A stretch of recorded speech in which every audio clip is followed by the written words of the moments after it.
ಹಂಪಿ ಅನ್ವೇಷಣೆಯ 3ನೇ ದಿನ ಶುರುವಾಗಿದ್ದು ಹೀಗೆ. ನಮ್ಮ ಟೆಂಟ್ನಿಂದ ಕಾಣುವ ಆ ಮುಂಜಾನೆಯ ಸೂರ್ಯೋದಯ ಮತ್ತು ಹಂಪಿಯ ಪುರಾತನ ದೇವಾಲಯಗಳ ಆ ದೈವಿಕ ವಾತಾವರಣ ಮನಸ್ಸಿಗೆ ಎಲ್ಲಿಲ್ಲದ ನೆಮ್ಮದಿ ಕೊಡುತ್ತದೆ.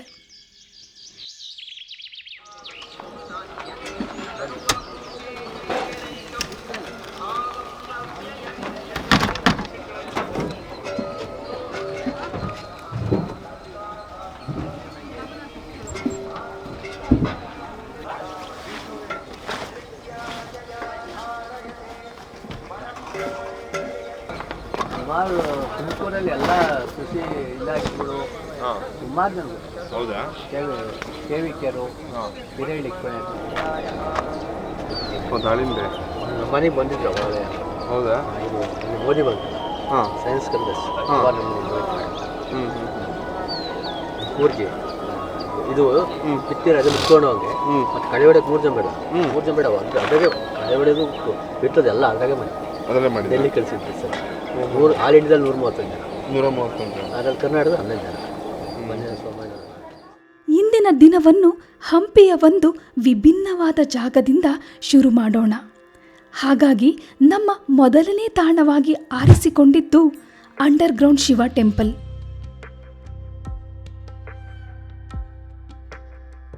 ಮೆಟ್ಟಿಲುಗಳನ್ನು ಇಳಿದು ಈ ಗುಡಿಯ ಒಳಗೆ ಹೋಗ್ತಾ ಇದ್ದರೆ ನಾವು ಯಾವುದೋ ಬೇರೆಯದೇ ಕಾಲಘಟ್ಟಕ್ಕೆ ಕಾಲಿಡ್ತಾ ಇದ್ದೀವಿ ಅಂತ ಅನಿಸುತ್ತೆ. ವಿಜಯನಗರ ಸಾಮ್ರಾಜ್ಯದ ಕಾಲದಲ್ಲಿ ನಿರ್ಮಾಣವಾದ ಈ ಗುಡಿಗೆ ಪ್ರಸನ್ನ ವಿರೂಪಾಕ್ಷ ದೇವಾಲಯ ಅಂತಲೂ ಕರೀತಾರೆ. ಇದರ ಅತಿ ದೊಡ್ಡ ವಿಶೇಷತೆ ಏನೆಂದರೆ ಈ ಇಡೀ ದೇವಾಲಯ ಭೂಮಿಯ ಮಟ್ಟಕ್ಕಿಂತ ಹಲವು ಅಡಿಗಳಷ್ಟು ಕೆಳಗೆ ನಿರ್ಮಾಣವಾಗಿದೆ. ಸಾಮಾನ್ಯವಾಗಿ ನಾವೆಲ್ಲ ಎತ್ತರವಾದ ಜಾಗದಲ್ಲಿ ಕಟ್ಟಿರುವ ದೇವಸ್ಥಾನಗಳನ್ನು ನೋಡಿರ್ತೀವಿ. ಆದರೆ ಈ ರೀತಿ ಭೂಮಿಯ ಒಳಗೆ ಕಟ್ಟಿರುವ ದೇವಸ್ಥಾನ ನೋಡೋದು ತುಂಬ ಅಪರೂಪ.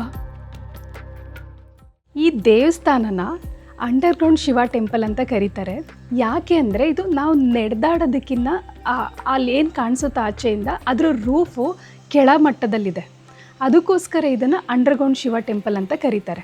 ಆಮೇಲೆ ಇದ್ರ ಇನ್ನೊಂದು ವಿಶೇಷ ಏನು ಅಂದರೆ ಇದು ಎಲ್ಲ ಅಂದರೆ 365 ಡೇಸ್ ಕೂಡ ನೀರಿಂದ ಕವರ್ ಆಗಿರುತ್ತೆ. ಆ ನೀರಿಗೆ ಮೂಲ ತುಂಗಭದ್ರಾ ಕಾಲುವೆ ಅಥವಾ ಅಂತರ್ಜಲ ಅಂತ ಕೂಡ ಹೇಳ್ತಾರೆ. ಬಟ್ ಯಾವತ್ತು ಬಂದ್ರೂ ಇದರಲ್ಲಿ ನೀರಿರುತ್ತೆ. ಆಮೇಲೆ ಇನ್ನೊಂದು ವಿಶೇಷ ಏನಂದರೆ ಇಲ್ಲಿನ ಪಿಲ್ಲರ್ಸ್ ರಿಫ್ಲೆಕ್ಷನ್ನು ನೀರಲ್ಲಿ ತುಂಬ ಅದ್ಭುತವಾಗಿ ಕಾಣಿಸುತ್ತೆ.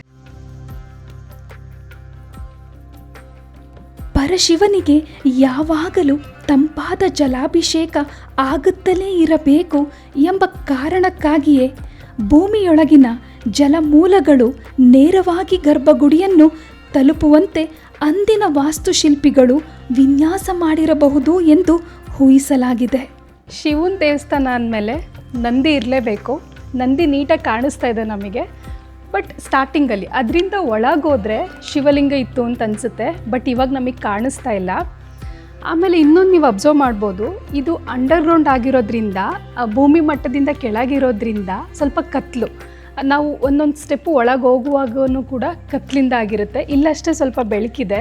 ನಂದಿ ಹತ್ರ ಆಗಿರ್ಬೋದು, ಮತ್ತು ಇನ್ನೊಂದು ಒಳಗಡೆ ಇರೋವಂಥ ಪುಟ್ಟ ಗರ್ಭಗುಡಿಯಲ್ಲಾಗಿರ್ಬೋದು ಫುಲ್ ಕತ್ಲು. ಬಟ್ ತುಂಬ ಚೆನ್ನಾಗಿದೆ. ಒಂದು ಸತಿ ಮಸ್ಟ್ ವಿಸಿಟ್ ಪ್ಲೇಸ್.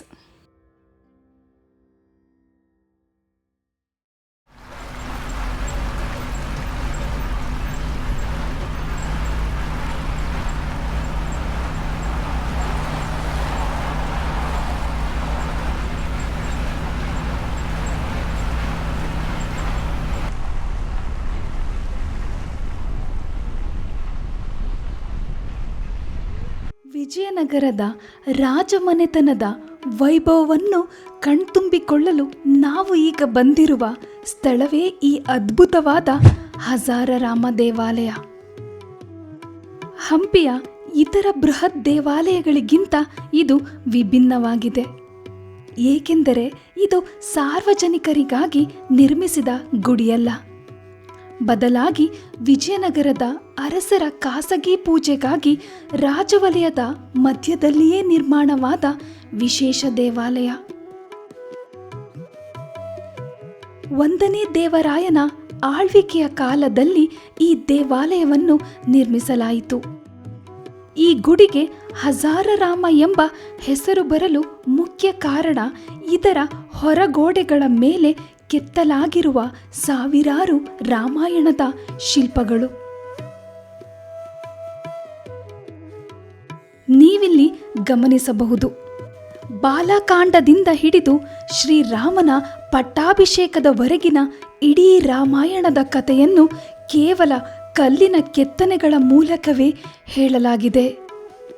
ಹಾಗಾಗಿಯೇ ಇದನ್ನ ಕಲ್ಲಿನಲ್ಲಿ ಮೂಡಿದ ಕಾವ್ಯ ಎಂದು ಕರೆಯುತ್ತಾರೆ.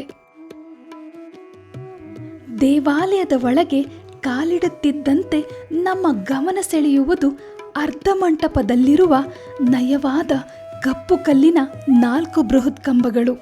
ಈ ಕಂಬಗಳ ಮೇಲಿನ ಸೂಕ್ಷ್ಮ ಕೆತ್ತನೆಗಳು, ವಿಷ್ಣುವಿನ ದಶಾವತಾರಗಳ ಚಿತ್ರಣ ಮತ್ತು ಕಲ್ಲಿನ ಹೊಳಪು ಆ ಕಾಲದ ಶಿಲ್ಪಿಗಳ ಅದ್ವಿತೀಯ ಕೌಶಲ್ಯಕ್ಕೆ ಸಾಕ್ಷಿಯಾಗಿ ನಿಲ್ಲುತ್ತವೆ.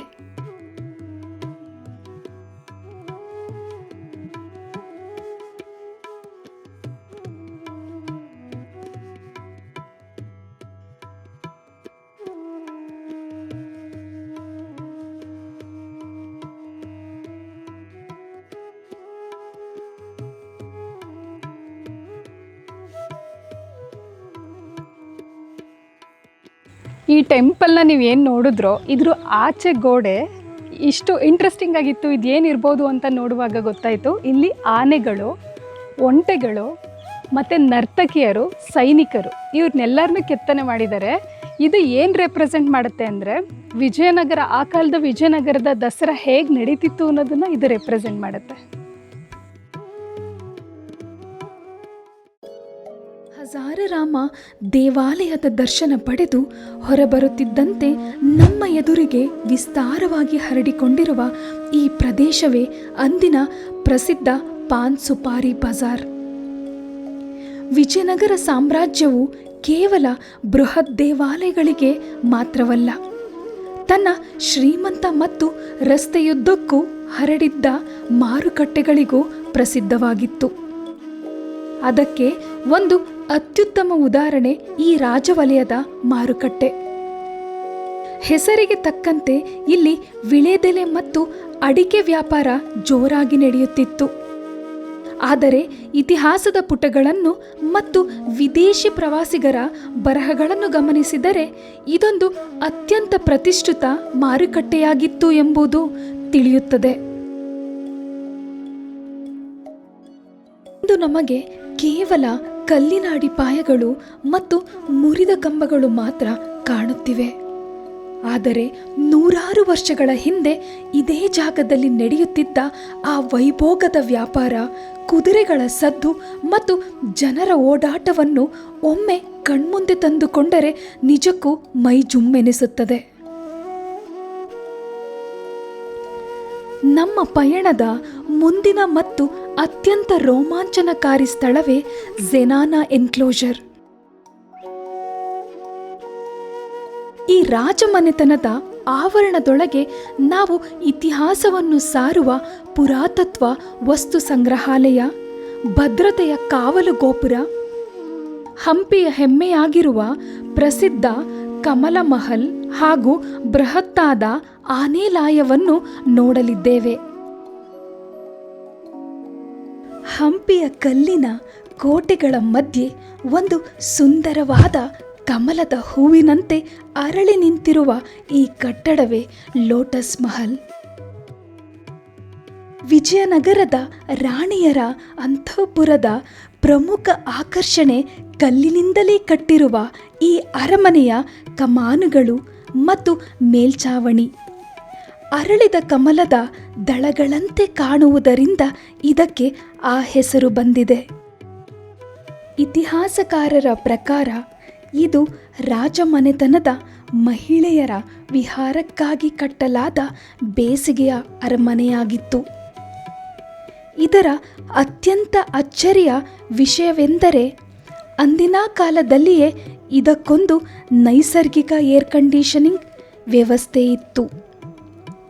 ಕಟ್ಟಡದ ಕಮಾನುಗಳಲ್ಲಿ ಮತ್ತು ಗೋಡೆಗಳಲ್ಲಿ ಮಣ್ಣಿನ ಕೊಳವೆಗಳಿದ್ದು ಬೇಸಿಗೆಯ ಸುಡುಬಿಸಿಲಿನಲ್ಲಿ ಆ ಕೊಳವೆಗಳ ಮೂಲಕ ತಣ್ಣನೆಯ ನೀರು ಹರಿಯುವಂತೆ ಮಾಡಿ ಇಡೀ ಮಹಲನ್ನು ತಂಪಾಗಿರಿಸಲಾಗುತ್ತಿತ್ತು. ಹಂಪಿಯ ಬಹುತೇಕ ಕಟ್ಟಡಗಳು ದಾಳಿಗೆ ತುತ್ತಾದರೂ ಯಾವುದೇ ಹಾನಿಯಿಲ್ಲದೆ ತನ್ನ ಮೂಲ ಸೌಂದರ್ಯವನ್ನು ಉಳಿಸಿಕೊಂಡಿರುವ ಬೆರಳೆಣಿಕೆಯಷ್ಟು ಕಟ್ಟಡಗಳಲ್ಲಿ ಇದೂ ಒಂದು. ಹಸಿರು ಹುಲ್ಲಿನ ಮಧ್ಯೆ ಸಂಜೆಯ ಸುವರ್ಣ ಬೆಳಕಿನಲ್ಲಿ ಈ ಕಮಲ ಮಹಲನ್ನು ನೋಡುವುದೇ ಕಣ್ಣಿಗೆ ಹಬ್ಬ.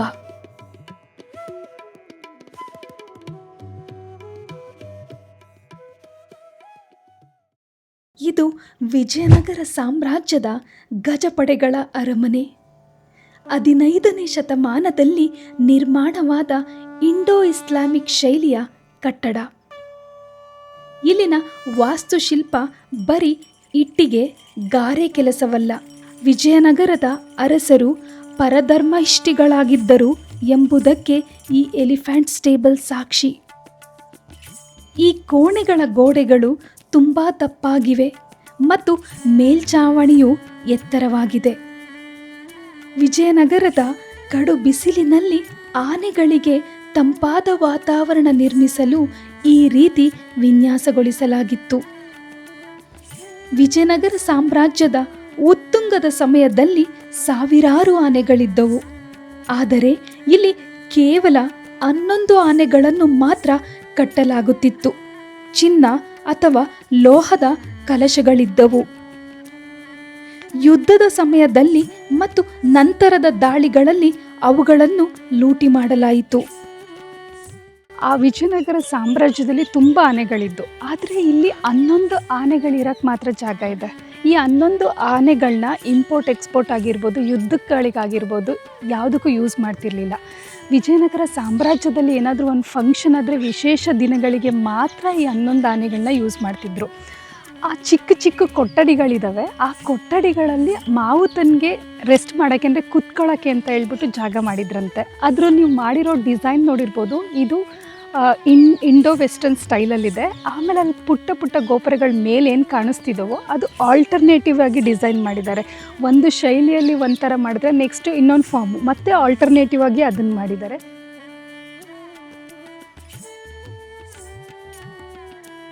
ಈ ಸುಂದರ ಆನೆಲಾಯದ ಪಕ್ಕದಲ್ಲೇ ಇರುವ ಆಕರ್ಷಕ ಕಟ್ಟಡವನ್ನು ಗಾರ್ಡ್ಸ್ ಕ್ವಾರ್ಟರ್ಸ್ ಎಂದು ಕರೆಯಲಾಗುತ್ತದೆ. ಈ ಕಟ್ಟಡವು ಕೇವಲ ಸೈನಿಕರ ವಿಶ್ರಾಂತಿ ಗೃಹವಾಗಿರಲಿಲ್ಲ, ಬದಲಿಗೆ ಇದೊಂದು ರಕ್ಷಣಾ ಕೇಂದ್ರವಾಗಿತ್ತು. ಇದರ ಪಕ್ಕದಲ್ಲೇ ರಾಜಮನೆತನದ ಮಹಿಳೆಯರು ವಾಸಿಸುತ್ತಿದ್ದ ಅತ್ಯಂತ ಸುರಕ್ಷಿತ ಪ್ರದೇಶವಾದ ಝೇನಾನಾ ಎನ್ಕ್ಲೋಜರ್ ಮತ್ತು ರಾಜಮನೆತನದ ಖಜಾನೆ ಇತ್ತು. ಪ್ರಸ್ತುತ ಭಾರತೀಯ ಪುರಾತತ್ವ ಇಲಾಖೆ ಇದನ್ನು ಒಂದು ತೆರೆದ ವಸ್ತು ಸಂಗ್ರಹಾಲಯವಾಗಿ ಪರಿವರ್ತಿಸಿದೆ. ಹಂಪಿಯ ಸುತ್ತಮುತ್ತ ಸಿಕ್ಕ ವಿಶಿಷ್ಟ ಕಲ್ಲಿನ ವಿಗ್ರಹಗಳು, ಸುಂದರ ಶಿಲ್ಪಗಳನ್ನು ಇಲ್ಲಿ ಸಂರಕ್ಷಿಸಿ ಪ್ರದರ್ಶನಕ್ಕೆ ಇಡಲಾಗಿದೆ.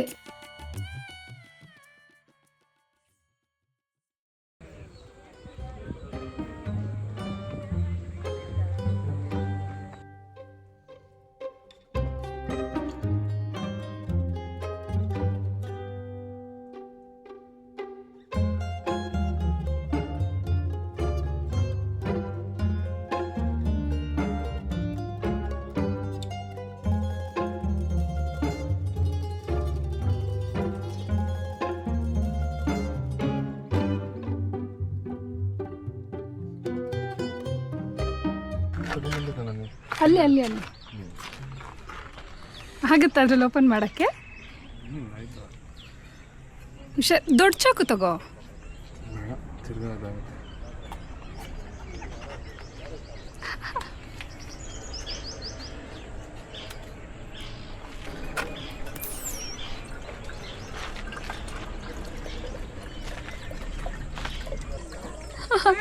ಅದಕ್ಕೆ ಹೇಳಿರ್ತಾನೆ ಇದ್ದು ನಾನು ಹೊರಡೋ ದಿನನೇ ಓಪನ್ ಮಾಡಿ, ಯಾಕಂದರೆ ಇಲ್ಲಿ ಓಪನ್ ಮಾಡೋಕ್ಕೆ ಕಷ್ಟ ಆಗುತ್ತೆ ಅಂತ ಅಂದ್ಕೊಂಡು ಬಾಟಲ್ಗೆ ಹಾಕ್ಕೊಂಡು ಫ್ರಿಜ್ಗೆ ಇಡೋಣ ಆ ಥರ ಅಂದ್ಕೊಂಡಿದ್ದೆ. ನೋಡಿದ್ರೆ ಇಲ್ಲೇ ಆರಾಮಾಗಿ ಆರಾಮಾಗಿ ಇಲ್ಲೇ ಓಪನ್ ಮಾಡ್ಬೋದು ಚಾಕುಲಿ. ಇದು ಎಳೆಯೋದಲ್ಲ. ಹಾಂ,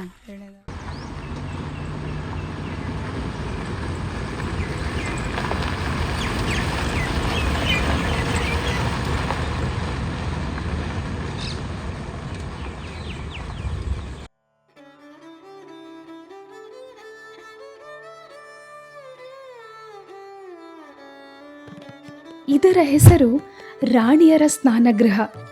ವಾಸ್ತವದಲ್ಲಿ ಇದು ಕೇವಲ ರಾಣಿಯರಿಗೆ ಸೀಮಿತವಾಗಿರಲಿಲ್ಲ. ರಾಜ ಮತ್ತು ರಾಜ ಮನೆತನದವರು ಬಿಡುವಿನ ವೇಳೆಯಲ್ಲಿ ಜಲಕ್ರೀಡೆ ಆಡಲು ಬಳಸುತ್ತಿದ್ದ ಅಚ್ಚುಮೆಚ್ಚಿನ ತಾಣ ಇದಾಗಿತ್ತು. ಇಂಡೋ ಇಸ್ಲಾಮಿಕ್ ವಾಸ್ತುಶಿಲ್ಪದಲ್ಲಿ ನಿರ್ಮಾಣವಾಗಿರುವ ಈ ಕಟ್ಟಡದ ವಿನ್ಯಾಸವೇ ಅದ್ಭುತ. ಮಧ್ಯದಲ್ಲಿ ಮೇಲ್ಛಾವಣಿ ಇಲ್ಲದ ಬೃಹತ್ ಈಜುಕೊಳವಿದ್ದು ಅದರ ಸುತ್ತಲೂ ಕುಳಿತುಕೊಳ್ಳಲು ಸುಂದರವಾದ ಕಮಾನುಗಳಿರುವ ಮೊಗಸಾಲೆಗಳಿವೆ. ಅಂದಿನ ಕಾಲದಲ್ಲೇ ಹೊರಗಿನಿಂದ ಕಾಲುವೆಗಳ ಮೂಲಕ ಈ ಕೊಳಕ್ಕೆ ತಾಜಾ ಮತ್ತು ಪರಿಮಳಯುಕ್ತ ನೀರು ಬರುವಂತೆ ಹಾಗೂ ಉಪಯೋಗಿಸಿದ ನೀರು ಹೊರ ಹೋಗುವಂತೆ ಮಾಡಿದ್ದ ವ್ಯವಸ್ಥೆ ನಿಜಕ್ಕೂ ಅಚ್ಚರಿ ಮೂಡಿಸುತ್ತದೆ.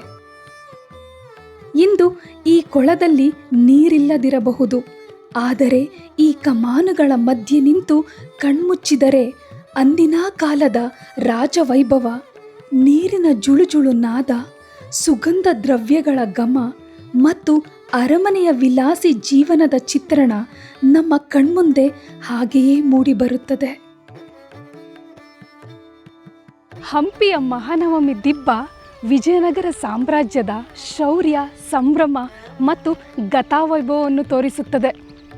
ಇದು ಕೇವಲ ವೇದಿಕೆಯಲ್ಲ, ಅಂದಿನ ಕಾಲದ ಸಾಂಸ್ಕೃತಿಕ ವೈಭವವನ್ನು ಕಣ್ಣಿಗೆ ನೀಡುವ ಅದ್ಭುತ ಸ್ಮಾರಕ. ರಾಜವಲಯದ ವಿಸ್ತಾರವಾದ ಮೈದಾನದಲ್ಲಿ ಹೆಮ್ಮೆಯಿಂದ ಎದ್ದು ಕಾಣುವ ಈ ಬೃಹತ್ ಕಲ್ಲಿನ ವೇದಿಕೆಯೇ ಮಹಾನವಮಿ ದಿಬ್ಬ. ಹಂಪಿಗೆ ಭೇಟಿ ನೀಡುವ ಪ್ರತಿಯೊಬ್ಬರನ್ನು ತನ್ನ ಭವ್ಯತೆಯಿಂದ ಸೆಳೆಯುವ ಈ ರಚನೆ ಕೇವಲ ಕಲ್ಲಿನ ಕಟ್ಟಡವಲ್ಲ, ಇದು ವಿಜಯನಗರ ಸಾಮ್ರಾಜ್ಯದ ಅಪ್ರತಿಮ ಶಕ್ತಿ, ಸಂಪತ್ತು ಮತ್ತು ಸಂಭ್ರಮದ ಸಂಕೇತ. ಇತಿಹಾಸದ ಪುಟಗಳನ್ನು ತಿರುವಿದರೆ ಶ್ರೀಕೃಷ್ಣದೇವರಾಯರು ಒರಿಸ್ಸಾದ ಉದಯಗಿರಿ ಕೋಟೆಯನ್ನು ಗೆದ್ದ ನೆನಪಿಗಾಗಿ ಈ ವಿಜಯ ಸ್ಮಾರಕವನ್ನು ನಿರ್ಮಿಸಿದರು ಎಂದು ತಿಳಿದು ಬರುತ್ತದೆ. ಇದನ್ನು ದಸರಾ ದಿಬ್ಬ ಎಂದು ಕರೆಯುತ್ತಾರೆ, ಏಕೆಂದರೆ ನವರಾತ್ರಿಯ 9 ದಿನಗಳ ಕಾಲ ಅರಸರು ಇದೇ ವೇದಿಕೆಯ ಮೇಲಿನ ಸಿಂಹಾಸನದಲ್ಲಿ ಕುಳಿತು ನಡೆಯುತ್ತಿದ್ದ ಭರ್ಜರಿ ಕುಸ್ತಿ ಪಂದ್ಯಗಳು, ಸಂಗೀತ ಮತ್ತು ನೃತ್ಯ ಕಾರ್ಯಕ್ರಮಗಳನ್ನು ವೀಕ್ಷಿಸುತ್ತಿದ್ದರು. ಈ ದಿಬ್ಬದ ತಳಭಾಗದಲ್ಲಿ ಕೆತ್ತಲಾಗಿರುವ ಯುದ್ಧದ ದೃಶ್ಯಗಳು, ಬೇಟೆಯಾಡುವ ಪ್ರಸಂಗಗಳು ಮತ್ತು ವಿದೇಶಿ ರಾಯಭಾರಿಗಳ ಶಿಲ್ಪಗಳು ಅಂದಿನ ವೈಭವದ ಜನಜೀವನವನ್ನು ನಮ್ಮ ಕಣ್ಮುಂದೆ ತರುತ್ತವೆ. ಸುಮಾರು 40 ಅಡಿ ಎತ್ತರದ ಈ ದಿಬ್ಬದ ಮೇಲೇರಿ ನಿಂತಾಗ ಇಡೀ ರಾಜವಲಯದ ಅದ್ಭುತವಾದ ನೋಟ ಸಿಗುತ್ತದೆ. ಕೇವಲ ಕಲ್ಲಿನ ವೇದಿಕೆಯಾಗಿ ಉಳಿದಿರುವ ಈ ಜಾಗದಲ್ಲಿ ನಿಂತು ಆ ಕಾಲದಲ್ಲಿ ನಡೆಯುತ್ತಿದ್ದ ವಿಜಯನಗರದ ದಸರಾ ವೈಭವವನ್ನು ಕಲ್ಪಿಸಿಕೊಂಡರೆ ನಿಜಕ್ಕೂ ಮೈ ರೋಮಾಂಚನವಾಗುತ್ತದೆ. ಈ ಜಾಗ ಏನು ನೋಡ್ತಿದ್ದೀರೋ ಇದು ವೇದಿಕೆಯ ಹಿಂಭಾಗ. ನಾವು ಅನ್ಕೋತೀವಿ ಜಸ್ಟ್ ಇಳಿಯೋಕ್ಕೆ ಮಾತ್ರ ಸ್ಟೆಪ್ಸ್ ಇದೆ, ಇದು ಇಂಪಾರ್ಟೆಂಟ್ ಅಲ್ಲ ಅಂತ. ಬಟ್ ನಾವು ಒಂದೊಂದು ಕಲ್ಲನ್ನು ನೋಡಿದಾಗ ಗೊತ್ತಾಗುತ್ತೆ, ಆ ಕಲ್ಲಲ್ಲೂ ಕೂಡ ಒಂದೊಂದು ಕೆತ್ತನೆ ಇರುತ್ತೆ. ಹಂಪಿಯಲ್ಲಿ ಒಂದು ವಿಶೇಷವಾಗಿರೋವಂಥದ್ದು ಏನು ಅಂದರೆ ಪ್ರತಿ ಕಲ್ಲಲ್ಲೂ ಕೆತ್ತನೆ ಇರುತ್ತೆ. ಅದನ್ನು ನಾವು ಅಷ್ಟು ಅಬ್ಸರ್ವ್ ಮಾಡಿ ನೋಡಬೇಕು ಅಷ್ಟೆ. ಆಮೇಲೆ ನಾವು ಹಂಪಿಗೆ ಬಂದಾಗಿಂದ, ಹಂಪಿನ ನೋಡಿದಾಗಿಂದ ಕಾಡ್ತಿರೋದು ಒಂದೇ ಪ್ರಶ್ನೆ, ಆ ಕಾಲದಲ್ಲಿ, ಈ ವೈಭವದ ಕಾಲದಲ್ಲಿ ಹುಟ್ಟಿದವರೆಲ್ಲ ಶಿಲ್ಪಿಗಳೇ ಆಗಿದ್ರೋ ಏನೋ ಅಂತ ನನಗೆ ಅನಿಸ್ತಿರೋದು. ಕಲ್ಲಿನಲ್ಲೇ ಕಾವ್ಯ ಬರೆದಂತಹ ಎಷ್ಟೋ ವಿನ್ಯಾಸಗಳು ಇಲ್ಲಿ ಮೈದಾಳಿ ನಿಂತಿವೆ. ರಾಜರ ದರ್ಬಾರ್ ಹಾಲ್,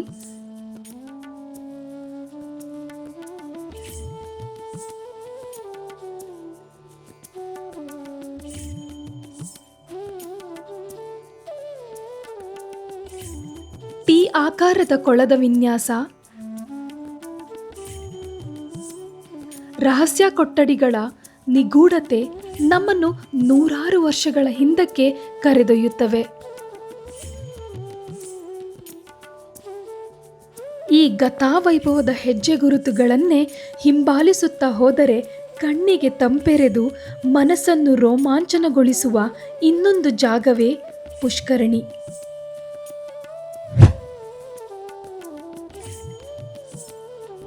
ಹಂಪಿಯ ಅತ್ಯಂತ ಸುಂದರ ಹಾಗೂ ನಿಖರವಾದ ರೇಖಾಗಣಿತದ ವಿನ್ಯಾಸವುಳ್ಳ ಜಲಮೂಲವಾಗಿದೆ. ನೂರಾರು ವರ್ಷಗಳ ಕಾಲ ಮಣ್ಣಿನಲ್ಲಿ ಹೂತು ಹೋಗಿದ್ದ ಈ ಪುಷ್ಕರಣಿಯನ್ನು 1980ರ ದಶಕದಲ್ಲಿ ಹೊರತೆಗೆಯಲಾಯಿತು. ಹಂಪಿಯ ಇತರ ಕಟ್ಟಡಗಳಂತೆ ಗ್ರಾನೈಟ್ ಬಳಸದೆ ಕೇವಲ ನಯವಾದ ಕಪ್ಪು ಕಲ್ಲಿನಿಂದ ಇದನ್ನು ನಿರ್ಮಿಸಿರುವುದು ಇದರ ಬಹುದೊಡ್ಡ ವಿಶೇಷ. ಬೇರೆಡೆ ಕೆತ್ತಿದ ಕಲ್ಲುಗಳನ್ನು ತಂದು ಪ್ರತಿಯೊಂದಕ್ಕೂ ಅಕ್ಷರಗಳ ಗುರುತು ಹಾಕಿ ಇಲ್ಲಿ ಒಗಟಿನ ತುಣುಕುಗಳಂತೆ ಜೋಡಿಸಿ ಕಟ್ಟಲಾಗಿದೆ. ಸೊ ಇದೇ ರೀಸನ್ಗೆ ಹಂಪಿ 2 ದಿನ ಆಗುತ್ತೆ, 3 ದಿನ ಆಗುತ್ತೆ. ಸೊ ನೀವು ಯಾರೇ ಪ್ರಾಪರ್ ಟೂರಿಸ್ಟ್ ಅಥವಾ ಪ್ರಾಪರ್ ಗೈಡ್ನ ಕೇಳಿದ್ರು ಕೂಡ Hampi it's a project plan of 1 month. ನೀವು ನೀಟ್ ಆ್ಯಂಡ್ ಕ್ಲೀನಾಗಿ ನೋಡ್ತೀನಿ ಅಟ್ಲೀಸ್ಟ್ ಅಂತಂದರೆ. ಇನ್ನೊಂದೇನಂತಂದರೆ ನಮ್ಮ ಕರ್ನಾಟಕದಲ್ಲಿರೋದು ನಮಗೊಂದು ದೊಡ್ಡ ಹೆಮ್ಮೆ ವಿಷಯ. ಹಂಪಿನ ಎಷ್ಟೋ ಜನ ಕನ್ನಡಿಗರಾಗಿರ್ಬೋದು, ಕರ್ನಾಟಕದಲ್ಲಿ ಇರೋರಾಗಿರ್ಬೋದು ಹಂಪಿನ ನೋಡಿಲ್ಲ.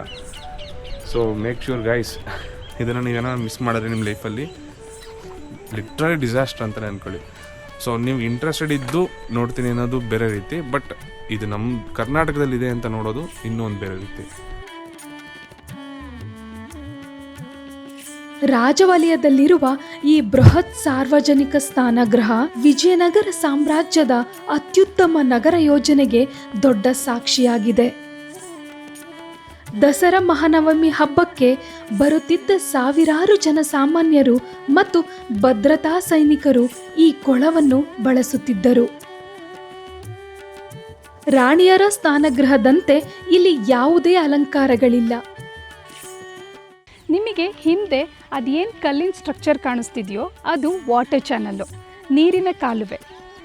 ಪುಷ್ಕರಣಿಗೆ ಮತ್ತು ಈಜುಕೊಳಕ್ಕೆ ಇದ್ರ ಮೂಲಕ ನೀರು ಸಪ್ಲೈ ಮಾಡ್ತಿದ್ರು. ಸೊ ತುಂಗಭದ್ರಾ ನದಿಯಿಂದ ನೀರು ಇಲ್ಲಿಗೆ ಸಪ್ಲೈ ಮಾಡೋ ಅಂಥ ಟೆಕ್ನಾಲಜಿನ ಅಳವಡಿಸ್ಕೊಂಡಿದ್ರು.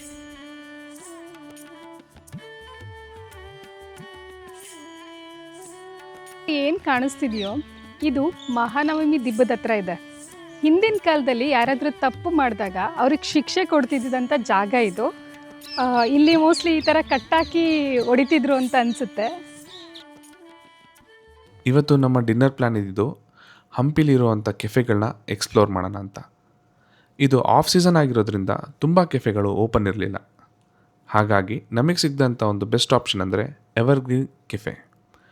ಮತ್ತು ನಮ್ಮ ಪವರ್ ಹೌಸ್ ಕೂಡ ಚಾರ್ಜ್ ಖಾಲಿ ಆಗಿದ್ದರಿಂದ ನಾವು ಅಲ್ಲೇ ಚಾರ್ಜ್ನ ಹಾಕ್ಕೊಂಡು ಇವತ್ತು ಡಿನ್ನರ್ನ ಮುಗಿಸಿ ಅಲ್ಲಿಂದ ಹೊರಡ್ತಾ ಇದ್ದೀವಿ. ಮತ್ತು ಮುಂದಿನ ವಾರ ಇನ್ನೊಂದು ಎಪಿಸೋಡ್ ಜೊತೆ ಸಿಗೋಣ. Thank you all. ನಮಸ್ತೆ.